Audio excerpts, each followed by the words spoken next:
Oke teman-teman, jumpa lagi dengan acara Ngobras, ngobrol tentang sastra. Oke teman-teman, kali ini merupakan Ngobras episode yang ke-23. 24 Pak, kemarin 23. 24 ya? Ya, kemarin sama Bang Reza itu 23 hari 24. Oh 24, ya pokoknya 23, 24 lah. Syukur alhamdulillah teman-teman, sampai hari ini kita diberi nikmat sehat, diberi semangat, diberi rezeki, yang kuliah diberi kelancaran kuliah, yang bekerja diberi kelancaran rezeki dan kelancaran tugas-tugasnya. Teman-teman, sekali lagi saya tidak akan jemu-jemu mengajak teman-teman untuk rajin membaca. Maka untuk mau membaca, teman-teman, saya selalu tekankan harus punya jadwal membaca. Seperti olahraga, seperti berdoa. Kalau kalian berdoa yang muslim itu ada jadwalnya 5 waktu, yang Kristen Katolik hari Minggu dan seterusnya. Dan demikian bahwa membaca juga harus punya jadwal. Entah itu 1 jam sebelum tidur atau 1 jam setelah sholat subuh. Mana yang menurut teman-teman itu nyaman. Nah, sekali lagi kita hari ini akan membedah novel lagi.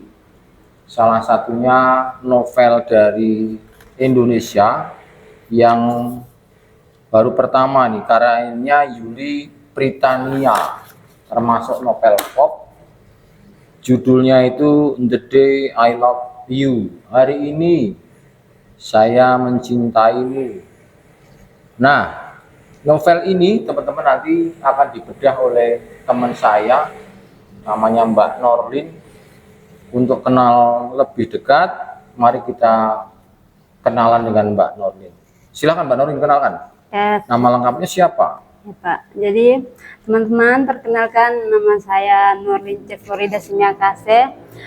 Biasa dipanggil Norlin atau Florida, senyamannya aja tuh.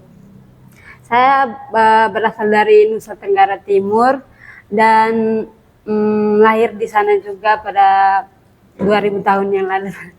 Jadi saya mengawali sekolah dasar di SD Imperius Enlasi di Nusa Tenggara Timur juga.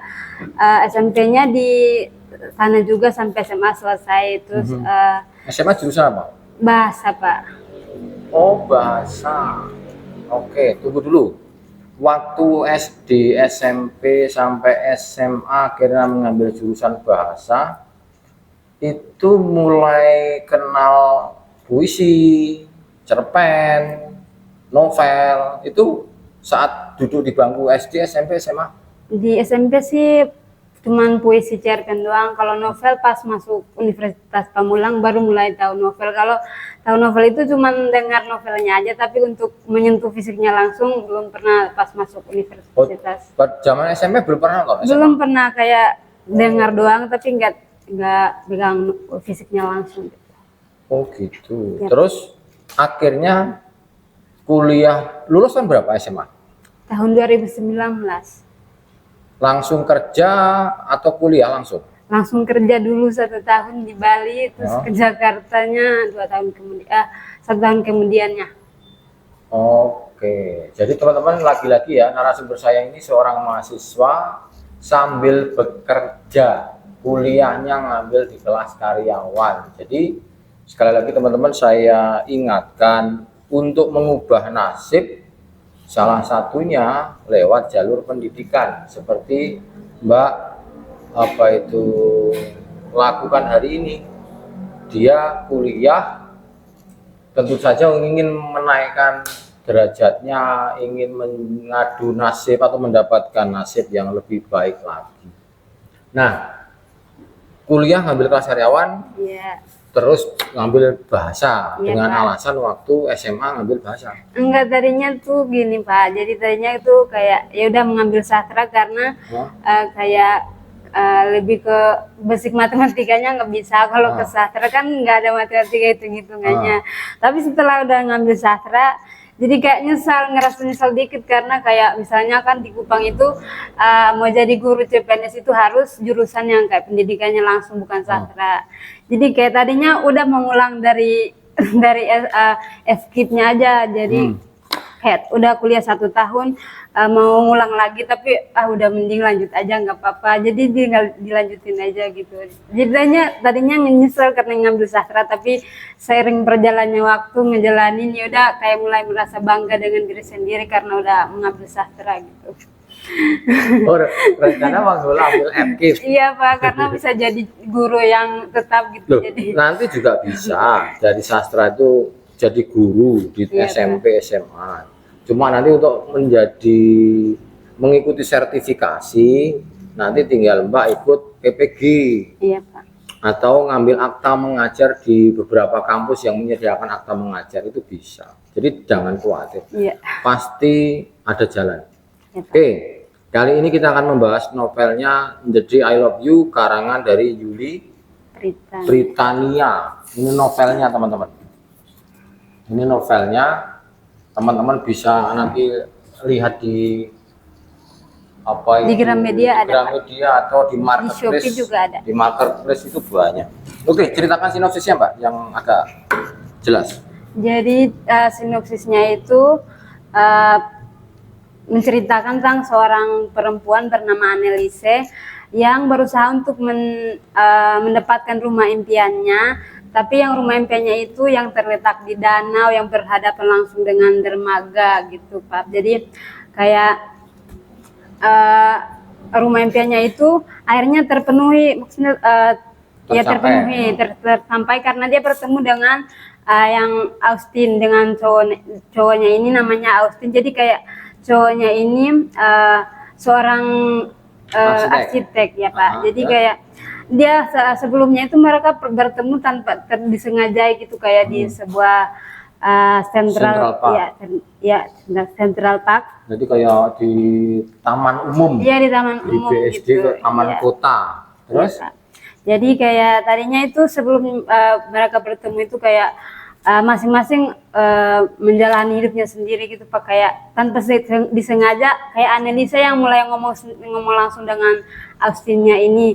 Jadi kayak udah langsung setelah pertemuannya itu menjelang 1 tahun kemudian baru mereka bertemu lagi. Tapi yang cowoknya ini udah jatuh cinta dengan Annelise. Jadi setelah 1 tahun kemudian Annelise bertemu dengan Austin ini saat melamar kerja. Jadi Austin ini itu pertemuan kedua. Iya, pertemuan kedua setelah 1 tahun kemudian. Jadi Austin ini kan punya perusahaan yang arsitek itu, jadi kayak Annelise Kontraktor ya? Iya, kontraktor gitu Pak. Jadi kayak bertemu, akhirnya kayak udah nerima Annelise menjadi kayak karyawannya. Setelah sering berjalannya waktu itu mereka menjalin hubungan kayak mulai jatuh serius, cinta satu sama lain gitu. Tapi sebenarnya ini Annelise dia nggak serius karena dia tadinya itu kayak broken home karena keluarganya ini ayahnya ini selingkuh, jadi kayak dia takut untuk mulai menjalani trauma gitu. Tapi kayak menjalin hubungan dengan Austin, dia kayak udah jalani sebagai teman aja, sebagai teman. Tapi setelah beberapa bulan berjalan kemudian gitu, mereka kayak udah mulai saling nyaman. Austin mulai meyakinkan Annelise kalau misalnya menjalin hubungan itu nggak usah takut gitu, jalani aja, pasti ada jalan keluarnya gitu Pak. Terus konfliknya apa yang ada? Yang bisa kita kan gini, novel itu kita membaca novel teman-teman itu yang menarik itu kan konflik. Dari konflik itu kita bisa belajar banyak hal. Ketika kita suatu saat menghadapi di dunia nyata punya sudut pandang. Oh iya ya, dulu si siapa Annelise atau Anne dengan Austin itu konfliknya ini. Terus ketika kita menemui masalah seperti itu, kita punya sudut pandang.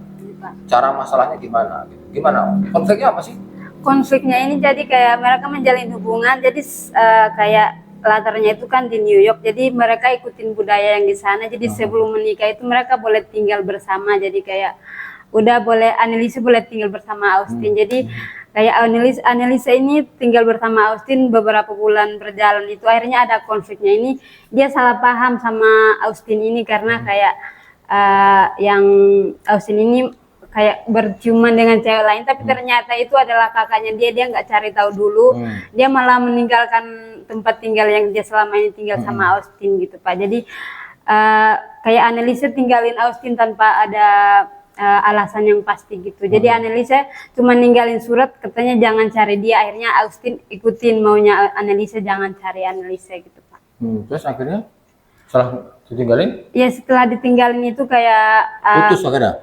ya kan tadinya kalau mereka bertemu ini kan Anneliese menceritakan rumah impiannya ini kayak gimana ya. Akhirnya rumah impiannya ini terpenuhi karena Austin yang desain rumah itu, yang maksudnya kayak bangun rumah, terwujud. Ya, akhirnya di dia depan danau benar. Iya beneran semua. Ada dermaganya. Iya, interiornya juga sesuai dengan dia deskripsiin ke Austin. Halamannya luas, kebunnya luas Iya, gitu. Pak. Iya. Nah, setelah tercapai itu muncul konflik.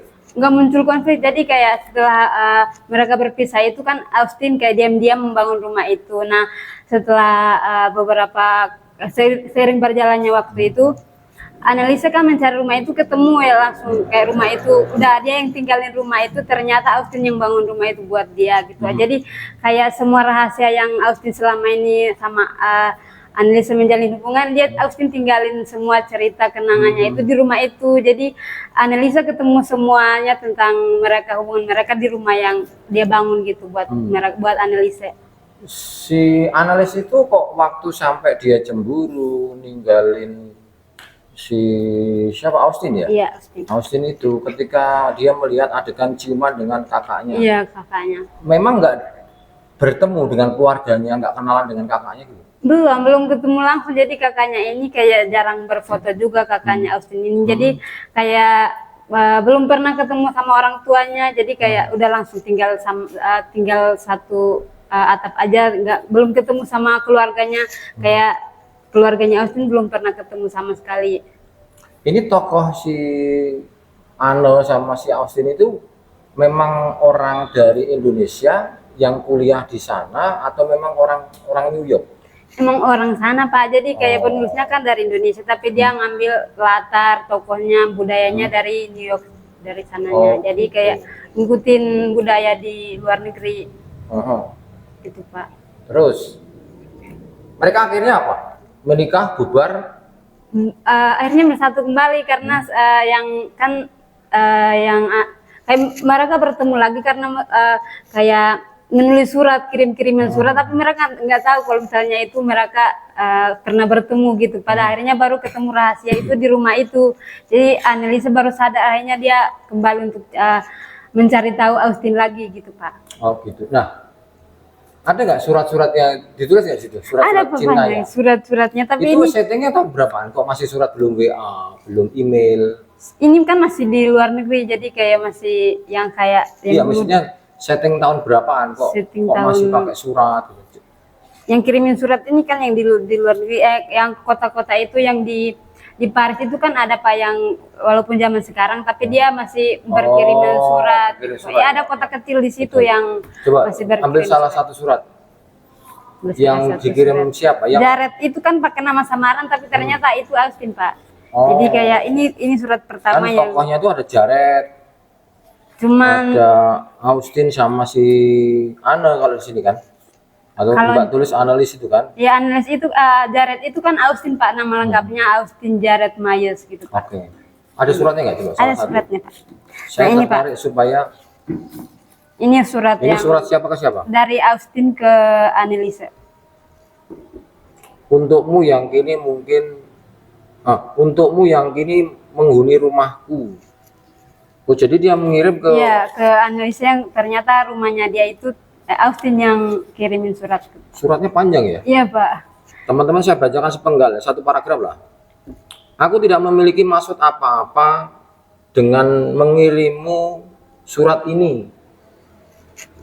Tapi ku dengar kau sangat menyukai rumah yang kubangun, rumah yang kini kau tempati. Tidak bawa kacamata saya. Tidak banyak orang yang mau pindah ke kota kecil seperti apa itu? Madisonville, apalagi kalau kau berasal dari New York. Aku jadi penasaran dengan alasanmu pindah ke sana. Apakah pertanyaan ini terlalu pribadi?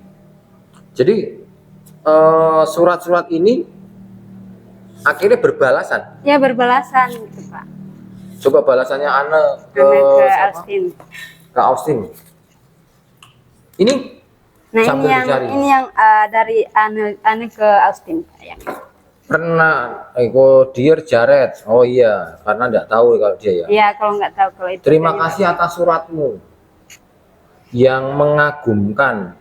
Ini pertama kalinya aku mendapat surat sekaligus menuliskan balasannya. Rasanya menyenangkan membaca tiap baris kata yang kau pilih dan terhanyut di dalamnya. Aku pernah memimpikan melakukan apa yang dilakukan tokoh-tokoh dalam novel-novel Nicholas Sparks, yaitu novel kesukaanku, saling mengirim surat. Aku sangat menghargai pengalaman pertama yang kau hadiahkan kepadaku ini. Aku akan menganggapnya sebagai kado selamat datang. Jadi memang teman-teman, surat-surat itu membawa kenangan luar biasa. Iya. Meskipun sekarang ini eranya digital, sebenarnya masih kalau mau kelihatan romantis lah ya, Iya, menulis Pak. surat. Nah, novel ini akhirnya Mbak kenal dari mana? Kok tiba-tiba membeli novel ini?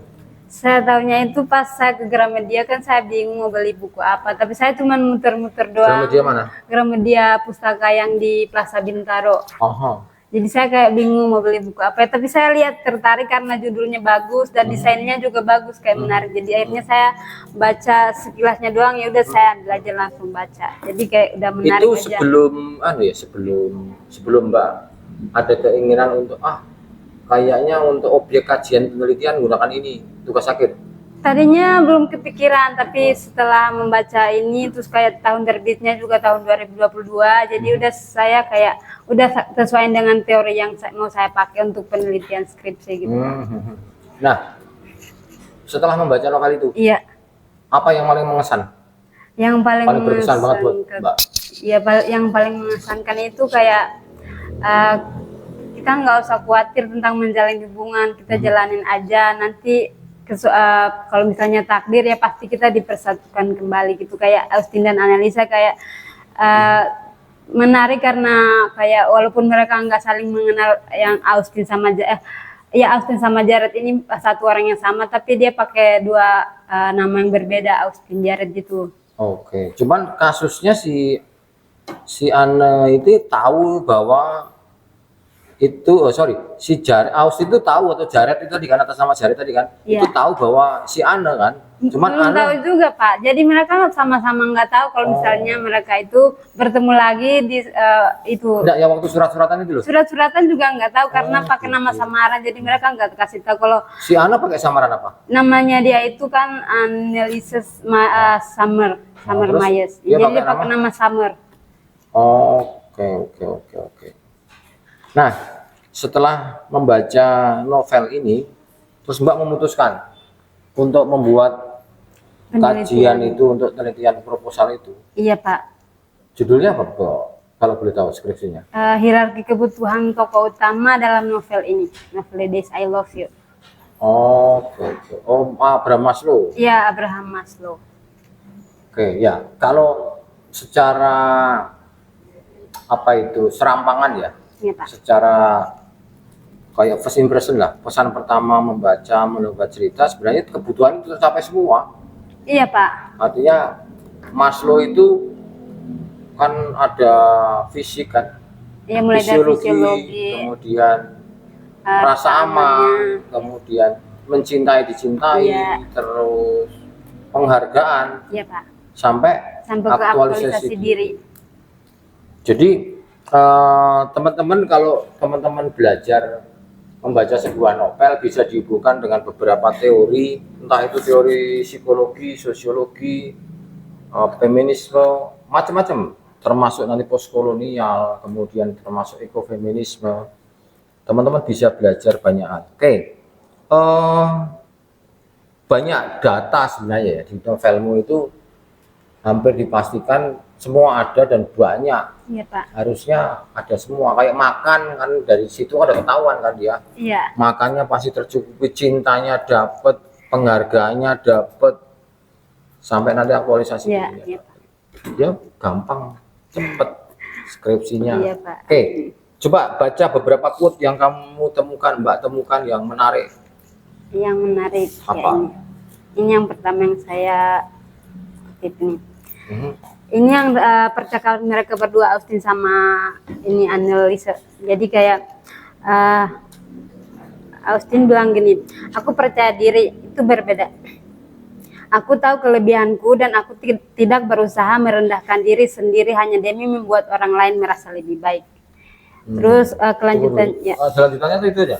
ini sampai yang udah saya tanda. Terus baca. Selanjutnya, ini yang Anneliese bertanya kepada Austin bilangnya gini, menurutmu menyenangkan hati orang lain itu salah? Tapi Austin menjawabnya gini, menurutku setiap orang memiliki tanggung jawab untuk mengenali dirinya. Kau tidak butuh pujian orang untuk mengelambungkan egomu atau membiarkan ejekan mereka membuatmu menyembunyikan diri dan kehilangan semangat hidup. Orang-orang akan tetap seperti itu, berjuang untuk membuat orang lain merasa buruk agar mereka bisa merasa superior. Kau tidak bisa mengubah mereka, kau hanya bisa merubah dirimu sendiri. Cara berpikirmu itulah yang membedakan setiap manusia, cara mereka menghadapi masalah. Oke, ya ini saya dapat tangkap, jadi sebenarnya bisa per poin bisa dianalisis. Iya. Ini pembelajarannya kan tentang people pleaser. People pleaser itu orang yang pengennya tuh menyenangkan orang, tapi tanpa memikirkan diri sendiri. Jadi aku percaya diri itu berbeda. Aku tahu kelebihanku dan aku tidak berusaha merendahkan diri sendiri hanya demi membuat orang lain merasa lebih baik. Oke. Jadi teman-teman, ada banyak novel-novel itu sebenarnya kata-kata bijak yang bisa menjadi rujukan kita untuk ya panduan untuk hidup lah. Terus ada tanggapan dari ceweknya kan, menurutmu menyenangkan hati orang lain itu salah? Ya bisa salah, bisa benar. Ya. Salah kalau akhirnya dirinya menjadi korban, gitu loh. Kan banyak orang akhirnya demi menyenangkan atasan, demi menyenangkan circle-nya, dia sampai rela berkorban, sampai mengorbankan diri sendiri, itu kan tidak bijaksana gitu. Ya, Pak. Lanjut yang lain. Yang quote yang lain.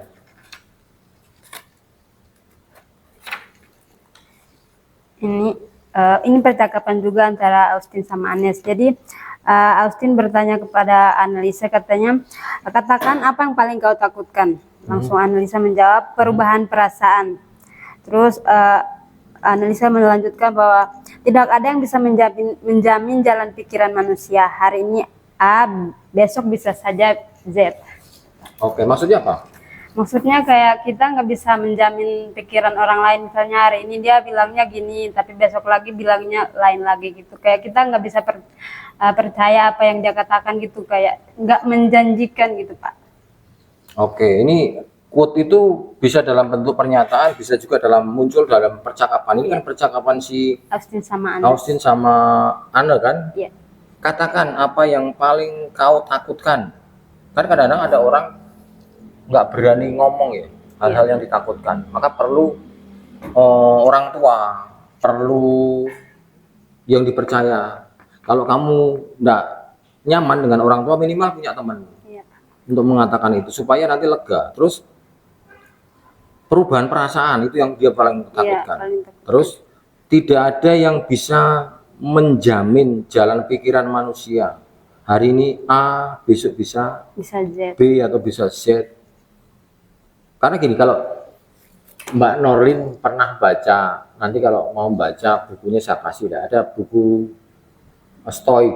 Kalau di Indonesia itu yang ditulis seorang penulis Henry Manangsang, saya lupa. Judul bukunya itu Filosofi Teras. Jadi kita ini tidak bisa mengendalikan opini orang lain, pendapat orang lain, termasuk kesehatan, termasuk kekayaan, termasuk jabatan. Yang bisa kita kendalikan itu adalah pikiran kita. Jadi kalau di novel ini kan boleh dikata ya kita tidak bisa mengatur perasaan orang lain. Hari ini bisa berubah-berubah. Kita tidak bisa menuntut pasangan, orang tua. Yang bisa kita kontrol adalah pikiran kita yang positif saja. Oke, next, satu lagi.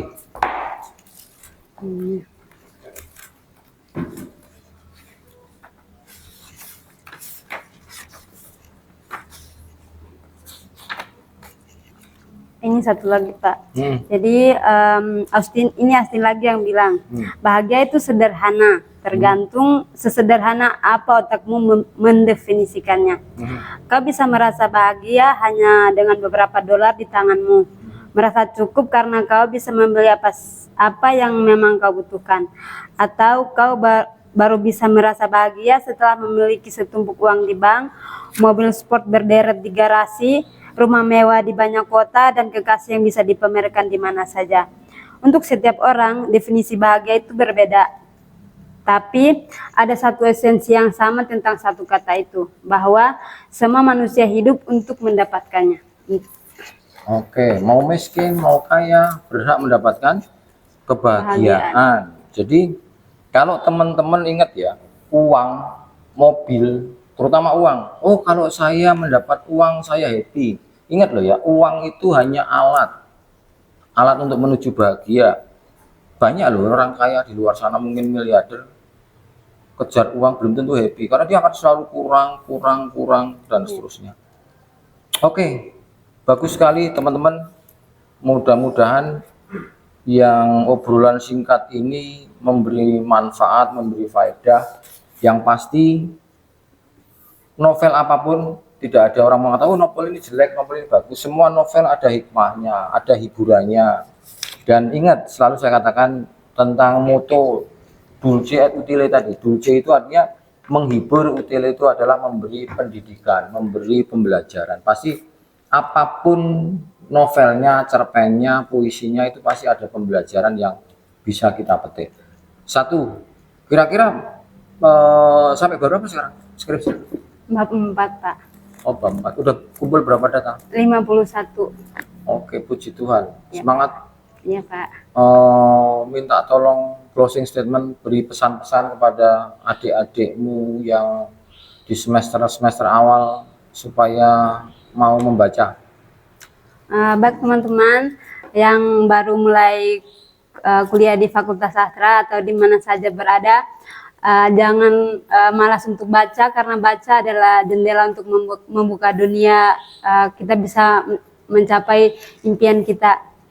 Itu saja Pak. Oke, thank you. Terima kasih, Semangat. Pak. Saya doakan cepat sidang di ACC. Oke. Ya. Oke teman-teman, terima kasih atas obrolan singkat pada kesempatan ini. Mudah-mudahan memberi pembelajaran dan salam sastra.